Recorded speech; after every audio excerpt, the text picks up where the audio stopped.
Hey friends, most designers, even if they can make a pretty good mobile app, really struggle with web designs. The bigger the canvas, the more problems they face, and those designs often end up looking really ugly and unprofessional. I compiled the list of the most common problems and mistakes and created a web design course that instantly puts you ahead of all those mobile-only designers. We'll make a beautiful dashboard, charts, graphs, forms, data tables, and more. I will cover all the best practices, tips, tricks, and everything I've learned over the 23 years of my career. The course is super easy to follow, uses very simple language on purpose because I don't want to complicate anything, and is aimed at basically making you into super designers, into that rare breed that can do both mobile and web. And those designers really stand out from everyone else, because if you have some nice web projects in your portfolio, you're instantly more interesting than somebody who has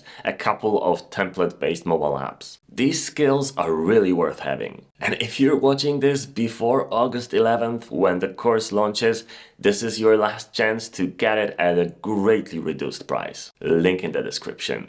Have a beautiful day.